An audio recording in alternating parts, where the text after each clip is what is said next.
Hey everyone, it's Rhiannon. On this special episode of 5 to 4, I interview two lawyers who represent Leqaa Kordia, a Palestinian woman currently in ICE detention.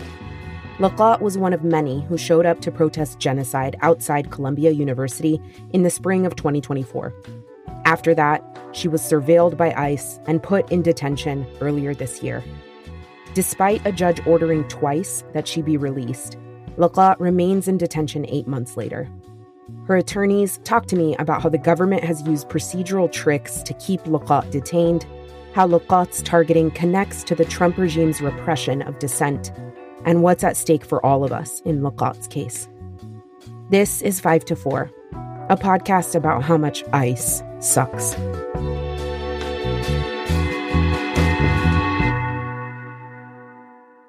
We are very, very honored, so appreciative to have a little bit of time today with some of Leqaa Kordia's lawyers. We are honored to welcome Amal Thabate and Sadaf Hassan 254. Welcome, Amal and Sadaf. Thanks so much for having us. It's truly an honor to talk about our favorite person today. Yes. Amal is a lawyer with the Clear Project. Sadaf is a lawyer with Muslim Advocates, and they represent Leqaa Kordia alongside the Texas Civil Rights Project and the Boston University School of Law Immigrants' Rights Clinic, as well as the private law firm Waters, Krause, Paul, and Siegel.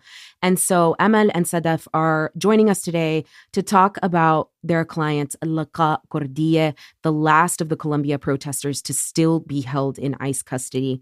You know, our listeners know a little bit about, for example, like Mahmoud Khalil, because we've talked about Mahmoud on 5-4 before, you know, the Columbia University graduate student, a legal permanent resident who was detained by ICE for over 100 days, missed the birth of his child. But Mahmoud Khalil has been released.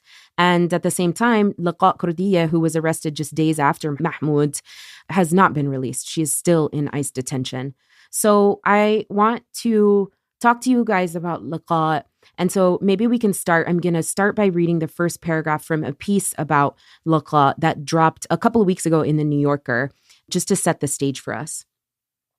On a Monday afternoon in late September, a group of students and professors from Columbia University stood outside the campus gates, holding large printed photos of people whom the U.S. government is seeking to deport. After 2 tumultuous years of protests, multiple waves of arrests, and ultimately a $221 million settlement with the Trump administration, the university has returned to something resembling normality. But such gatherings remain commonplace, often with members of the faculty holding photos of Mahmoud Khalil and Mohsen Mahdawi, whose highly publicized cases made them symbols of the government's crackdown on student protesters.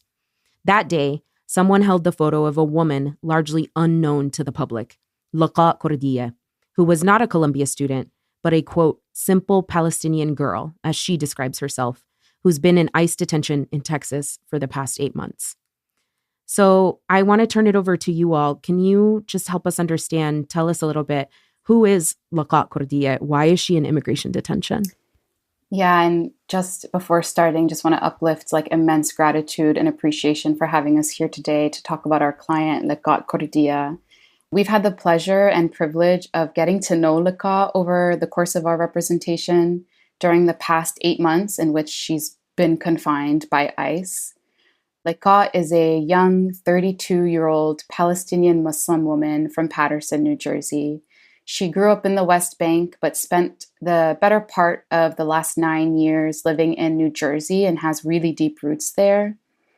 Leqaa is a daughter, she's a sister, she's a best friend, she's a coworker, and a really beloved member of her community. Leqaa is fiercely and unapologetically Palestinian. She has an immense amount of pride for her identity and culture and background. And this really comes out in any and every conversation that you'll have with Leqaa. She's also a devoted Muslim who's deeply connected to her faith. She's the granddaughter of Nakba survivors, and she's unfortunately lost nearly 200 members of her family in Gaza. Leqaa has a really warm soul, a strong demeanor. She's like a natural-born leader. She previously worked as a waitress at a restaurant and in a clothing shop prior to being confined by ICE. Leqaa wouldn't admit this, but she's a really wonderful writer and poet. She speaks and writes so eloquently. She's brought me to tears on several different occasions just with her words.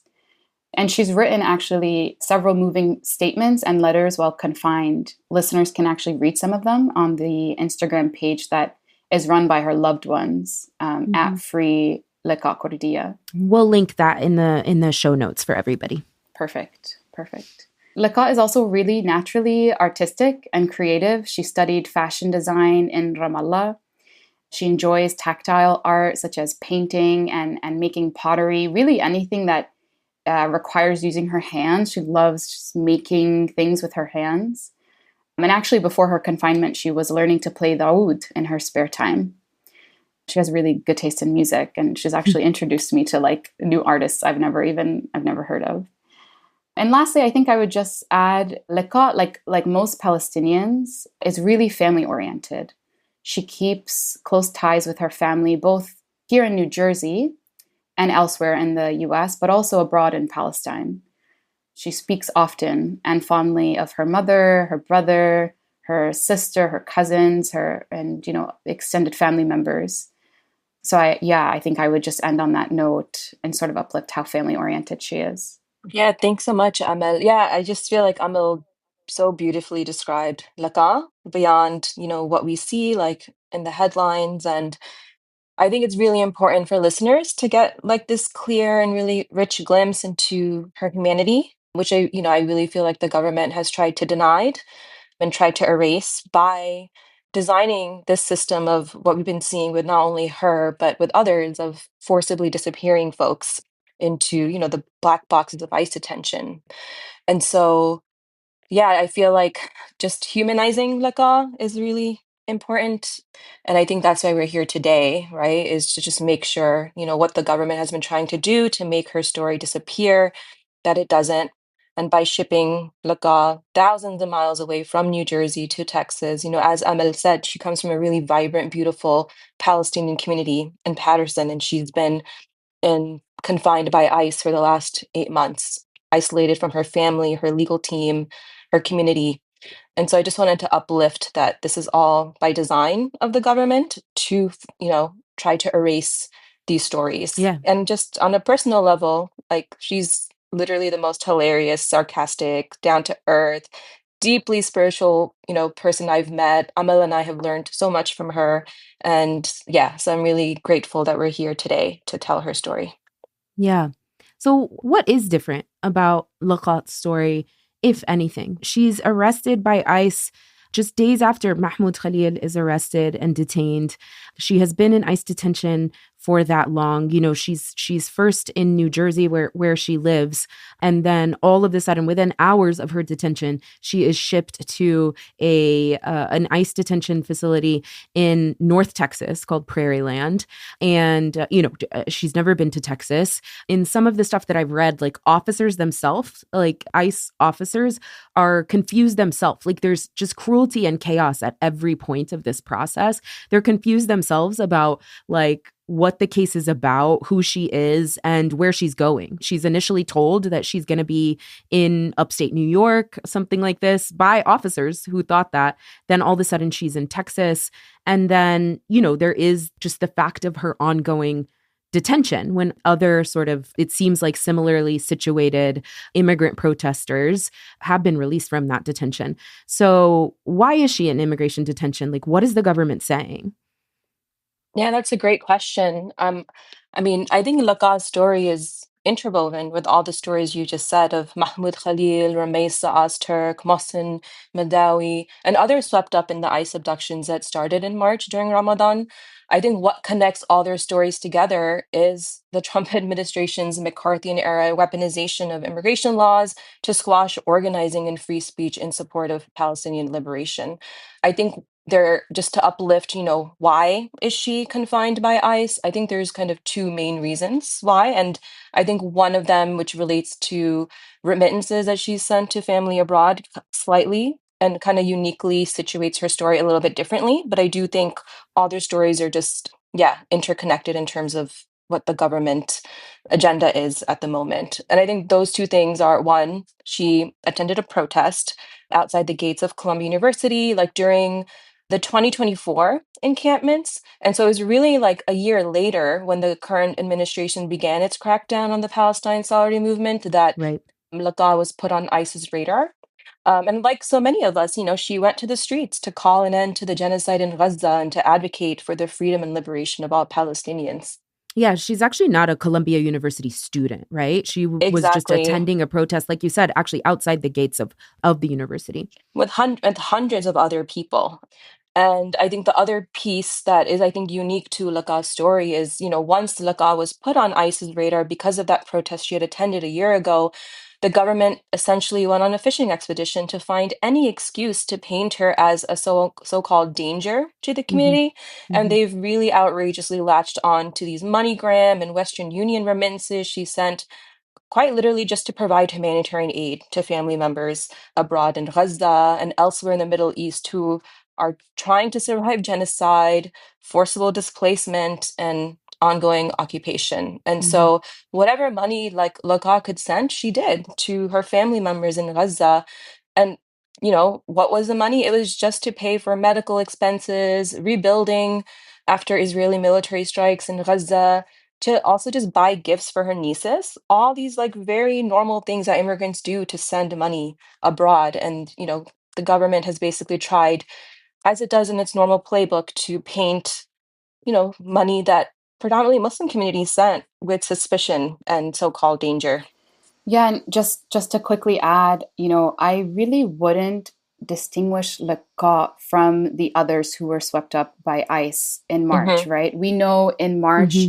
the Trump administration initiated a wave of repression. It started with Mahmoud Khalil's confinement and it ended with Leqaa's, all Hmm. with the intention of silencing the movement of Palestinian liberation, like Sadaf just mentioned. And Leqaa's abduction was part of this wave.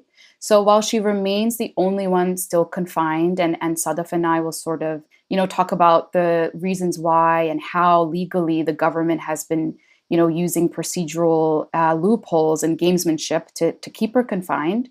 While she is the only one who remains confined, I really wouldn't otherwise distinguish her from Mahmoud Khalil, Mohsen Hmm. Madawi, or Romesa Ozturk. Hmm. She is part of this wave of repression that the government initiated to scare people into silence, to distract us from our own government's complicity and involvement in the genocide in Gaza. And, maybe not shockingly, actually, this wave produced the opposite result, right? Like we're seeing how it galvanized millions to speak out for Palestine with greater Yeah. conviction than ever before. But with Leqaa, unfortunately, it's like it's unequivocally clear that the government is doing everything in its power to keep her confined. They're exerting every effort and relying on gamesmanship so that she is the only one who remains still in confinement. Yeah, and I want to talk about like some of those legal maneuvers a little bit, just to sort of like, pull back the curtain. Like these are the tricks, honestly, and the chaos and the fear tactics. And this is like the machine of the repression at work, right? And so I want to get into some of that. But before I do, I just wanted to talk about like how all of this goes back to what you were talking about, Amal, which is like our own government's complicity in genocide.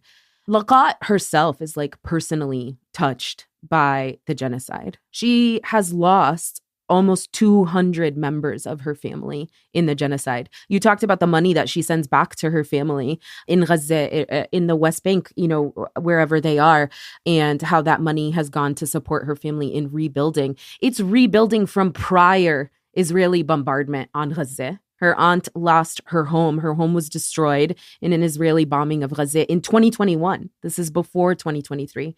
And in total, I read it's something like, this isn't huge sums of money, something like the equivalent of a few thousand US dollars that in total that Leqaa has sent to her family abroad. So I just want to highlight exactly what y'all are saying about like how personal this is and how this attack is targeted at just human beings acting like human beings do.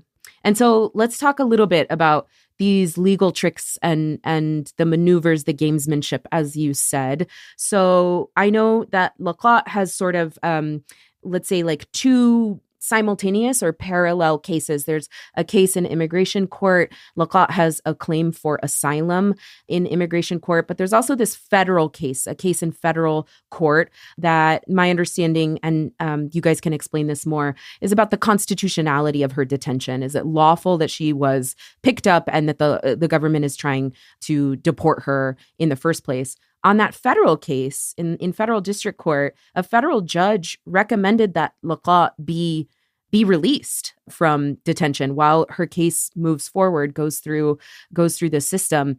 And the government came back with another argument and obviously kept her in detention. Can you, talk about these tricks? Yeah, absolutely. I think, you correctly identified the two parallel tracks in the legal case in which we are seeking, her immediate release from ICE custody. So after Leqaa was abducted, she was flown across multiple state lines to Texas, a forum that is conveniently favorable to the government in both federal and immigration court. And the government has been sending people like Leqaa to jurisdictions like Texas or Louisiana because they think they have the best chances of winning there. It's the same reason why the Trump administration is trying to keep cases out of the federal courts and in the immigration system, where the immigration judges serve at the pleasure of the executive. So, the two parallel tracks there's the immigration case, like you identified, which takes place before an immigration judge, in which she's actually been ordered releasable on bond, not once, but twice. And we'll explain a little bit more why that didn't stick due to ICE's games in court. And then there's the case in the federal court system before a federal judge. And that's where we filed the habeas petition. And I think important to note that there's a strong interplay between both her immigration and federal habeas cases. Federal habeas being like a case where you bring constitutional challenges to your detention, right? Exactly. Exactly right. So in April, shortly after her arrest and confinement, an immigration judge first held at a hearing that Leqaa could be released on bond, which her family paid within less than 24 hours. ICE prevented her release by invoking a rarely used provision called the automatic stay, basically like an automatic pause to her release, while they then would appeal the bond order to the Board of Immigration Appeals, the sort of like body that oversees appeals. We then filed a habeas petition in federal court challenging the constitutionality of her confinement and challenging the Trump administration's targeting of Leqaa on the basis that it plainly violates First Amendment protections that she has as a person in this country, citizen or not. It is clear that she was being punished and is being punished for her speech and advocacy for the Palestinian people, and that's why we brought that claim. And so in the federal case, after a hearing in June this year, a magistrate judge recommended to the federal court that she be immediately released, calling ICE's use of the automatic stay that I mentioned earlier likely unconstitutional. And so shortly after this decision came out, the government again shifted goalposts and asked the Board of Immigration Appeals to change the automatic stay to something called a discretionary one. And the BIA agreed to this in less than a day without giving Leqaa the opportunity to respond. So the government was using these procedural loopholes to keep her confined, despite the orders and recommendations that she be released. So now, the district judge handed the case back to the magistrate judge in federal court to issue an updated recommendation factoring these changes and developments. And we're on pins and needles as we await that new recommendation. Mm-hmm. Is that expected like anytime soon, or it's just like up to them? Is there any timeline? There is no timeline. It is totally up to them. Mm-hmm. And, at the same time, like while the baton is with the magistrate judge to release a new report and recommendation, Leqaa again was ordered releasable on bond by the immigration judge for a second time this past August. The judge found that the government presented insufficient evidence to keep her confined.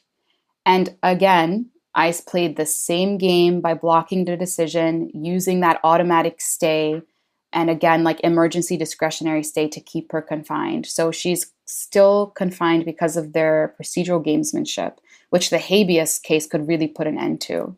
I just want to chime in about the automatic stay. I mean, Mm-hmm. it's basically the government just simply checks a box on a form to halt the immigration judge's release order. They don't make any arguments, they don't explain anything, and they're basically, usually like there should be like an individual finding about someone's danger or flight risk. And so the government just has like broad overreach authority to just, you know, check a box on this form and block her release. And they've done this, like Emil said, not once, but twice. Every time the immigration judge has ordered Leqaa releasable on bond, they've invoked this automatic pause on the immigration judge's order to release her. And then they've also combined that with requesting, as Emil said, something called the discretionary stay, which is just to, essentially put together, like with the automatic stay and the discretionary stay, it's serving as indefinite confinement that's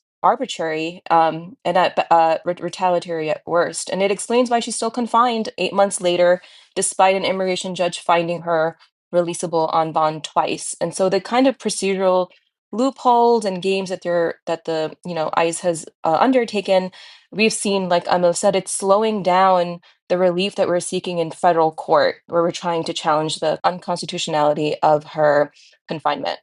Yeah, 5-4 listeners just a couple episodes ago talked about the difference between immigration law procedures in immigration court, the rights that somebody has in immigration court, the differences there from the rights that a criminal defendant has in criminal court, the constitutional protections that you have, which, yes, of course, in criminal court in this country, it's not like it's just and fair, and those constitutional rights are actually respected. But in immigration court, just honestly, the lawlessness, right? The way it's Mm-hmm. completely imbued the process step by step with government discretion. You don't get due process. You don't get a hearing when the government accuses you of something, accuses you of being a flight risk. The government is checking a box, right? There's no Mm-hmm. hearing. There's no evidence presented that you're a flight risk, all of this stuff. And then stacking their discretion on top of discretion. The automatic stay, the discretionary stay, right? Like they have all of these procedural tools essentially to do whatever they want, right? And then immigration judges to just greenlight everything, rubber stamp everything. And that's the process. I want to make one more note before we go to the next question, which is we're talking about ICE, and that is the government institution that is doing this. I think that a lot of listeners, a lot of people, the public at large, when you hear ICE, you of course think about ICE officers, right? That these are officers, federal agents, who are going out on the street, kidnapping people, putting them in ICE detention. And then, those are, it's ICE, officers too, who are, jailers at these ICE detention facilities, this kind of thing. But when we're talking about in court, I just want to make the point that ICE has lawyers too. We're talking about lawyers making these arguments, and these are ICE attorneys. So it's not just kind of like, I don't know. I just want to make that point to just sort of illuminate like who ICE is and how this system works, is that it's not just sort of like police officers. It's not just law enforcement out on the street doing this violence. It is turned around in this institution and by the government, and lawyers doing it too in court. Lawyers who represent ICE. I think you're making really, really great. I'm so glad you're uplifting this. Just, Mm-hmm. immigration court has a reputation of being called a kangaroo court, right? Yeah. Immigration Yeah. court sometimes tends to be biased, unfair, predetermined, right? To just deny cases, even when folks have like really valid asylum claims. They've provided so much evidence to like prove up their claims rather than, providing what you just said, like an actual fair hearing for really high stakes matters, right? These are folks who are like in terms of court trying to make sure they don't get deported or that they are able to get released from, illegal ICE confinement. And so, yeah, I just wanted to uplift what you just said, just in terms of how it is very different how immigration court functions, as, in stark contrast to like a federal habeas, where we can make arguments about, constitutional arguments about First Amendment rights, and we are limited in immigration court to make those Yeah. those same arguments. Just to go back in terms of like who is ICE, I think, Mm-hmm. yeah, what we see in the media is, masked officers wearing plain clothing, and yeah, and are quite literally terrorizing our everyday community and neighbors. Mm-hmm. Not even in this moment, but honestly, historically, they have been Yeah. For doing this. decades. for Yeah. decades, but we're seeing just in the current, authoritarian regime, a really heightened level of this, where even just ordinary US citizens who are protesting ICE in the current moment are facing threats of, federal prosecution. And so, yeah, I think it is important to take a step back to be like, who is ICE? Yes, they have, enforcement power to like arrest and detain communities. But like you said, there also are attorneys in court who represent Mm-hmm. ICE, and, they're kind of doing that enforcement, right? Yeah. Deciding Mm-hmm. whether folks should be deported or not in court. I don't know, Emma, if there's anything else you want to add. No, I think that was perfectly said. And I would just uplift something that Rhiannon mentioned, was that they work for a system, and that's exactly what it is. It's a system. It's not just a few lone bad officers or agents, or, Mm-hmm. like, Or just Donald Trump, right? Yeah. exactly. Or just, one president or one Mm-hmm. immigration judge. It's a system that's working exactly how it was designed and intended to work. And these agencies, these lawyers, these judges, they are simply, they're carrying out the goals of the system. Mm-hmm. So I think it's helpful, that perspective. To center Leqaa in all of this, of like how her case has been unfolding, I mean, I think the huge, huge injustice is just the disproportionate burden that has been put on Leqaa to prove she's not a danger or a flight risk, in comparison to honestly the little to no work the government has been doing to keep her Mm-hmm. confined. Like we just said, checking a box to block Mm-hmm. immigration judges' order to have her released on bond. And they're quite literally just throwing spaghetti at the wall and Yeah. seeing what sticks in immigration court. And they've already have conceded, actually, in her second bond hearing, that she does not pose a danger to the community. And after, Leqaa was forced to provide declarations from every single family member that she provided money to basically prove that she gave them money to help them survive all the different difficulties that we talked about earlier, they then abandoned that claim after, wrongly insinuating that, her attendance at the protests outside the gates of Columbia University and giving support to loved ones somehow implicated supposed danger. So now where we are, I mean, in terms of immigration court, after they've abandoned their claim that she's not in danger, is this very flimsy flight risk argument that was really a non-issue before, and that's what they're hanging on right now to keep her confined.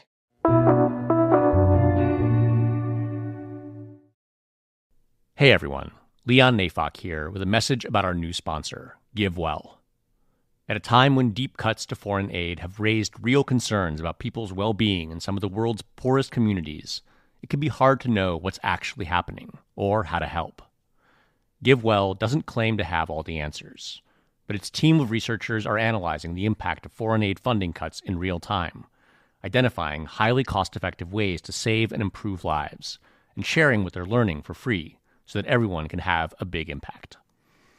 GiveWell has spent 18 years researching global health and poverty alleviation, and only directs funding to the highest impact opportunities they found. Over 150,000 donors have already trusted GiveWell to direct more than $2.5 billion. Rigorous evidence suggests that these donations will save over 300,000 lives and improve the lives of millions more. You can find all of their research and recommendations on their site for free.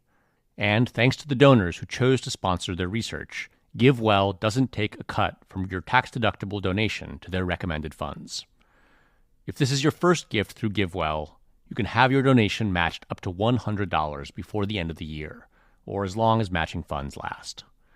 To claim your match, go to givewell.org and pick podcast and enter 54 at checkout. Make sure they know that you heard about GiveWell from 54 to get your donation matched. Again, that's givewell.org, code 54 to donate or find out more.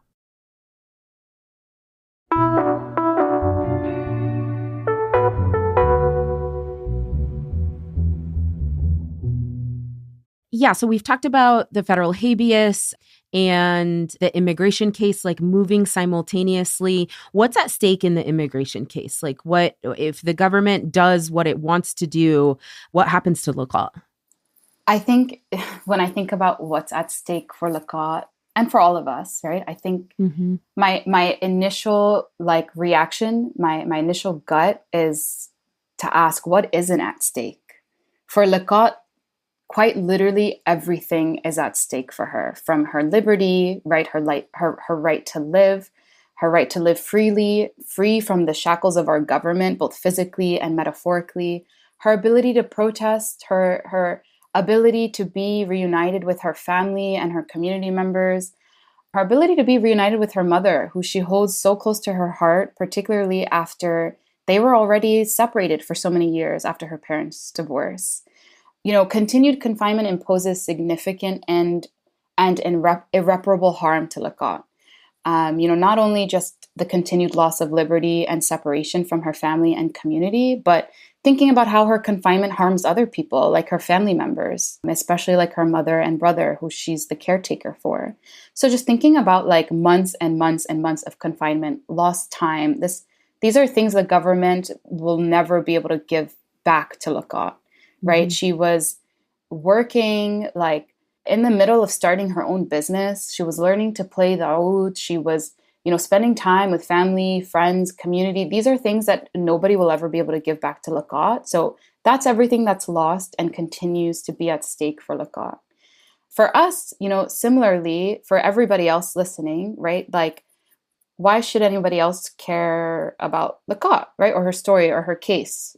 I think first and most importantly, Leqaa's case is important to everyone because caring about Palestinians, caring about the plight of the Palestinian people is part of our shared humanity. That's first and foremost. And really the message I want to center and uplift here, you should care about Palestinians and about Palestine, and you should care about Leqaa because it is a basic part of our humanity. Secondly, I would say what the Trump administration has done and continues to do to Leqaa doesn't just affect her, right? It doesn't just affect one person. It implicates all of us because we should all be alarmed by our government's willingness to punish and censor voices advocating for Palestine. Because while today it's Palestine, tomorrow it could be environmental justice. It could be labor rights. It could be voting rights. It could be any other movement for change. And while today it might be non-citizens, tomorrow it could be all of us. And those are reasons why everybody should care about what's happening to Leqaa. Yeah, there's no ceiling on this. There's no ceiling on repression. There's no ceiling on violence that is doled out by the government, right? Right. The ceiling has to be imposed. It has to be forced actually by the people, because without a ceiling, okay, Leqaa doesn't have due process. The government says she sent money to people we don't like, whatever it is, right? She poses a danger. And we're talking about this whole time that there is no meaningful opportunity to fight that as they just make their procedural decisions over and over again. Okay, well, tomorrow, whatever organization you donated to, Amal, whatever organization you donated to, Peter, my co-host on the podcast, right? The government doesn't like it. Okay, this is why due process is important, right? This is why we should care about what's happening, because there's no ceiling on it. It doesn't stop unless it's forced to stop. I totally agree with Amal, in terms of this idea that, our collective liberation depends on Palestinian liberation. Every struggle against oppression and injustice is intertwined. As Amal just said, it's not about Palestinian rights today. It could be environmental justice. It can be labor rights. And I think the crackdown on Palestinian speech is at the tip of the spear. It's a testing ground for silencing dissent. And we've seen right now those floodgates already open in terms of the administration punishing anything that, quite honestly, just viewpoints it doesn't like. There is an executive order and all these presidential memos that have come out that have basically normalized punishing quote unquote hostile viewpoints. And it's really just anything that challenges the government's policies or authorities. And we've seen this quite literally in terms of labeling Antifa as a domestic national security threat, to what I talked about earlier of just federally prosecuting ordinary US citizens for attending a protest against ICE. And so what we're seeing in the current moment is, executive overreach, power grabbing in the form of terrorizing our neighbors and community members through active violence, perpetuated by the military and ICE raids in our streets. And so I think just to take a step back and zooming out, it's not only about Leqaa. I think Leqaa's case exposes the brutality of the government's broader agenda of mass confinement and deportation, a system that generates revenue, right? It's a for-profit system of immigration confinement. And so I think connecting the dots to, to Leqaa's story, it's not only about Palestine, it's also, her Palestinian identity, the surveillance that happened as a result of that. And it has to do also with just zooming out the government's just really, really aggressive agenda of trying to mass deport and confine anyone. Mm-hmm. Yeah, you just mentioned surveillance, and that reminds me of like this other huge arm, this other huge part of the machine of the repression campaign of authoritarianism, which is that it's not just ICE. It's not just ICE raiding apartment buildings. It's not just ICE, knocking down the door of a family, a neighbor. It's not just ICE, pulling somebody literally off the street, but also a massive surveillance infrastructure that allows them to like hone in on the targets that they're wanting to target. Can you talk about like the surveillance process that happened in Leqaa's case, and which is obviously like demonstrative of a much wider project? I appreciate that you bring up government surveillance, because I think that it's had a really significant role in Leqaa's case, but not just Leqaa's, right? And many of the other organizers and protesters who are similarly situated and targeted by the government. But generally, right, like thinking about how our government in our country for decades historically has surveilled our communities, Palestinians, Muslims, people of color. And, for Leqaa, the same thing has happened here. And the consequences have included really invasive and abusive government surveillance, not just of Leqaa, but of her community. So of Leqaa, of her family, of her Palestinian community members in Paterson, New Jersey, they were all surveilled. Prior to her confinement, DHS agents, the Department of Homeland Security, visited her mother's home in Paterson. They took a photo of a sign that said Palestine on the family's front porch. And they actually used that as evidence in immigration court to the point of proving dangerousness. And in that visit, they interrogated other, family and friends in Paterson. They questioned her mother. Her mom is a U.S. citizen, by the way. Yes, exactly. Mm-hmm. Her mom is a U.S. citizen. Exactly right. And, it became clear that they were surveilling and sort of, tracking payments and transfer, like monetary transfers she had made. So, Leqaa's confinement is part of a broader government crackdown on Palestinian rights advocacy that follows extensive government surveillance of her and her community in New Jersey. And, I think the government and administration is not targeting Leqaa just because they want to repress speech it doesn't like, but also because Leqaa is Palestinian. And I think government surveillance is sort of integral in that. It's no coincidence that, in terms of the wave of protesters and organizers that were abducted by the Trump administration have included Palestinians. So like Mahmoud Khalil and Mohsen Madawi, I think, and including Leqaa, they're all being used as ways to chill speech and to show like this is what happens when you, organize and speak up for your people. Yeah. And as Palestinians and other immigrant communities know, like this massive post 9/11 surveillance apparatus that was erected in the United States, it's now been used for decades to target people from countries that the U.S. doesn't like, or people who are saying things that the U.S. government doesn't like for decades, honestly, even before 9/11, but more acute and constantly intensifying like since then. Mm-hmm. What we're seeing in the current moment is just added like a new touch, right? Of like a new element of like crackdown on like repressive speech, specifically on Palestine. Yeah, we know it well.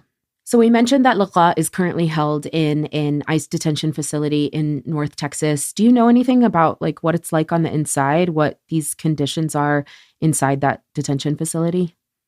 The kind of conditions that are in, at the detention center where Leqaa is, I think it's not unique to her. It's a system designed to essentially break the human spirit and to wear people down. So I think for the listeners, just, you can imagine what it would feel like to be abducted by the government and to be forced into an overcrowded detention center, thousands of miles away from your family, from your community, along with hundreds of other women, in Leqaa's case, who are all trying to make sense of their future, right? Anxieties are off the roof about not only being possibly deported to a country that you've actively fled, but now in this administration, the risk of being put on a plane to a third country where you've never even lived in, where you could face harm, including death.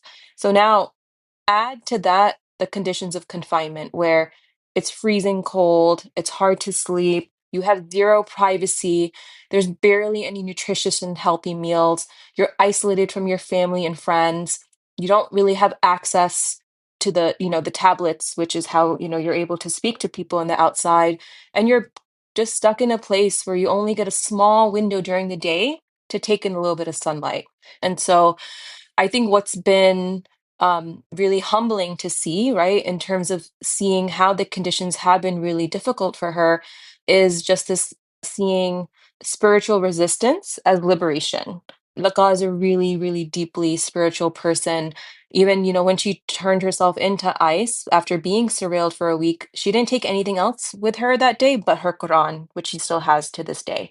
And so I think in terms of obstacles she's had, like in terms of her religious liberties and inside, it's because ICE knows that prayer is a really core source of strength and survival for folks. And so I think for Leqaa it's been just really inspiring and humbling how that's been like the constant for her, right? Despite all the difficulties, every kind of prayer and moment of spiritual connection Leqaa is able to carve out for herself is an act of liberation. And so I think that piece is really important, just of how she's been trying to survive the really difficult conditions of confinement. And then also just watching her advocate not only for herself, but for other women in the inside, right?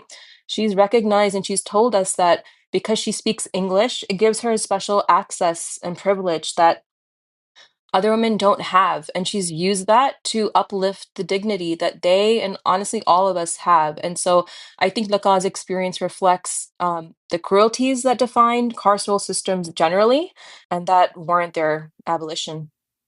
I've never met Leqaa, obviously, and I am so proud of Leqaa, and she is so representative of a Palestinian spiritual and political resistance, I think, to oppression, which is that you oppress me, you confine me, you detain me, you do genocide on my people. I am insisting in front of all of that I am a free person and that I am a person with dignity and I am a person with autonomy and I will exercise it in whatever conditions you put me in. And I don't want to cry. Oh, you make Yeah. me emotional too. Honestly, yeah, it's waterworks when we It's crazy. No, when we like truly. talk to Leqaa. Every conversation with her like moves me. And so it makes me so proud. It makes me so proud and so honored. And I'm deeply, deeply honored to have both of you on 5-4 today to speak about Leqaa, to talk about the work that you're doing. It is so, so important. True freedom fighters in the legal sense. So thank you so much. But before we go, I want to turn to, we talked about why people should care. Like, why should you care about Leqaa, this one person who is in ICE detention right now? And I think I think you, Amal, and Sadaf too, like really illuminated how Leqaa and others are canaries in the coal mine, right? They tell us something about the society that we live in, the government regime that we live under, and what problems we face and should be organizing to resist and overcome. And so you should care about Leqaa as someone who is showing us all of these things, but you should also care about the canary itself and just caring about our shared humanity. So for the people listening who care about Leqaa and care about these issues, is there anything that they can do? Do you have any calls to action to share with listeners to advocate on behalf of Leqaa? Yeah, I think, we, the legal team, we're fighting hard for Leqaa's liberty in federal court. And, her immigration attorney, likewise, similarly, is fighting hard for her liberty. And, we are seeing the role of the courts as particularly crucial in a climate like this to curb abuses of executive power. But we know and acknowledge and recognize that the law alone is not the only vehicle for seeking justice and accountability.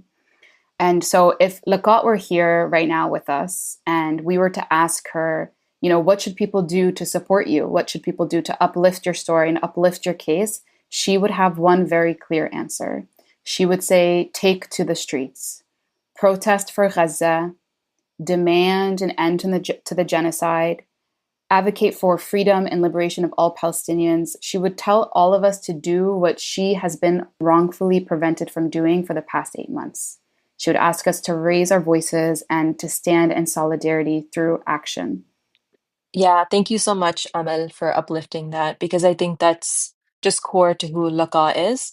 She's always, whenever we talk to her, wanting to use her story to center her people, what's going on in Gaza, the ongoing occupation. And so if the call of action was to come from Leqaa, it would be that from the legal team end, right? I think like Amal said, the law alone doesn't save won't save us, and so we have to use all the other different types of strategies together. And one thing that we've been doing very closely, is combining the power of organizing and collective action with organizers who are embedded in like the Free Palestine movement, the Abolish ICE movement. And so, Leqaa has a relentless community of organizers and allies, not only in New Jersey, but all the way to Texas. And so the past few months, we've been working really closely and trying to combine our legal strategy with organizing on the ground. And so one concrete call of action that we've worked closely with the organizers is policy advocacy. Right now, we need to keep pressuring our friendly political electeds. So there's a free Leqaa campaign petition letter that's circulating at the moment for elected officials to act in New Jersey and Texas to publicly call for her release. We're trying to get at least 10,000 signatures. We're already at 3,000 after just releasing the petition. We've been seeing local phone banking campaigns happening, which has been really inspiring, of folks just calling their representatives to demand her release. And so I think together, like the petition, alongside the phone banking and just calling the elected, it shows strength in numbers regarding public pressure. And so we need all these things to happen at the same time. We need people to keep protesting. We need folks to keep putting pressure on electeds, and we need people to keep amplifying her story. And so I'd also just put in a plug, like she has on Instagram, the free Leqaa Kordia page, which again has some of the beautiful statements that Amal said in terms of like her writing. And I think just in terms of, amplifying her story, I think that's also another way for folks to plug in and to learn more about her. Yeah, and we will definitely link the Instagram page, the petition in the show notes. If everybody listening right now to this interview signs that petition, it will be far past 10,000 signatures. And so I am asking 5-4 listeners, if you are listening, you click the link in the show notes, you sign that petition. It takes 15 seconds, and we will be past that campaign's goal of 10,000 signatures on that petition. So Sadaf Hassan, Amal Thabate, lawyers on the team for Leqaa Kordia, I cannot thank you enough for joining us today. I cannot thank you enough for the work you're doing. I'm so very grateful and honored. Thank you for joining us. Thank you so much for having us. Thank you so much. Us. Yeah, if I could just end with some words from Leqaa, which Please, I think really capture her. It's something that she said to us, which is, we are Palestinian. We find joy in everything. Dude, I'm on my period. I'm sorry. Girl, shut up. Even if you weren't on your period, you would be allowed to cry and it would be okay and totally valid. You do not need a reason. She's such an inspiring person, honestly. She's amazing. She gives me strength, and I'm not the one in confinement. Like we're supposed to be a source of strength for her, and it's like often reversed. Yeah. Yeah. Don't tell my homies I'm soft.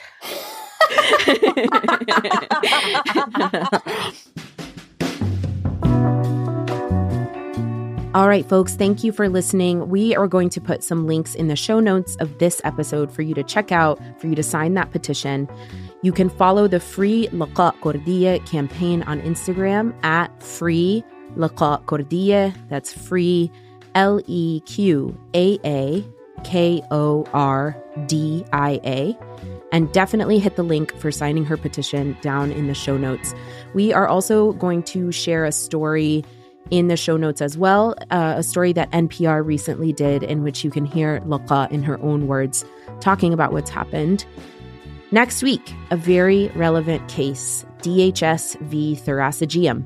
It's a case about the habeas rights of immigrants who are subject to removal proceedings. It's an old case, but it has a lot of implications for today. Follow us on all social media at 54pod. Subscribe on Patreon, patreon.com/54pod, all spelled out. Free Leqaa Kordia. We'll see you next week.